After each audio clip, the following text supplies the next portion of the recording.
তারা বিভিন্ন দেশীয় অস্ত্র দেয়া হ্যামার দেয়া বড় গেটটা ভাঙছে, চাইনিজ কুড়াল, দেশীয় অস্ত্র, তখন এইসব দিয়ে কুবাকুবি শুরু হয়ে গেল। বড় রান্দা অনেক দেখলাম, লাঠি সুটা, হকি স্টিক, এগুলি নিয়ে এই দিক দিয়ে সব টপকাই আছে সব। ওই গেট ভেঙে ঢুকে গেছে। 10-12 হাজার লোকের সাথে আমরা কিছু করতে পারি? তখন 4:30 বাজে, কাঁদুনি গ্যাসের আসছে, চোখ আমাদের তাকাইতে পারি না।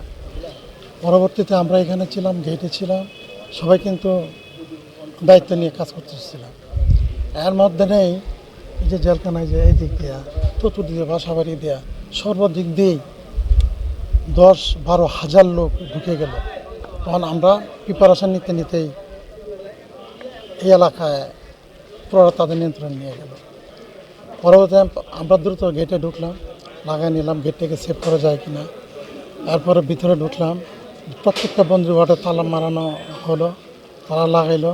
পরবর্তীতে দেখা গেল তারা বিভিন্ন দেশীয় অস্ত্র দেয়া হ্যামার দেয়া বড় গেটটা ভাঙছে, চাইনিজ কুড়াল, দেশীয় অস্ত্র, তখন এইসব দিয়ে কুবাকুবি শুরু হয়ে গেল। বড় রান্দা অনেক দেখলাম, লাঠি সুটা, হকি স্টিক, এগুলি নিয়ে এই দিক দিয়ে সব টপকাই আছে সব। ওই গেট ভেঙে ঢুকে গেছে। 10-12 হাজার লোকের সাথে আমরা কিছু করতে পারি? তখন বন্দিকে সেভ করার জন্য বহু চেষ্টা করছে, ওরা গেট ভেঙে ভিতরে ঢুকে গেল। স্যারদের সাথে সবসময় যোগাযোগ করেছি আমাদেরকে নিরাপত্তা দেওয়ার জন্য, বন্দীদের নিরাপত্তা দেওয়ার জন্য, কিন্তু কোনো সাপোর্ট পাই নাই। লুটপাট আমাদের অনেক ক্ষয়ক্ষতি হয়েছে। বাইরে গোডাউন ছিল, বন্দীদের এবং স্টাফদের চাল ডাল ছিল, এটি নিয়ে গেছে।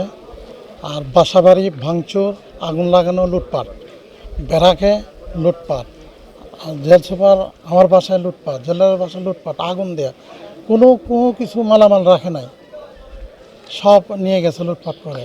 তার অস্ত্র ছিল মোট হলো 85টা, এটা নিয়ে গেছে। গুলি ছিল চাইনিজ 7,000, আর শটগান ছিল 19টা, গুলির কুশা ছিল 2,000টি, শটগান ছিল 1,015টি, আর কুশা শটগান ছিল 400টি, সব নিয়ে গেছে।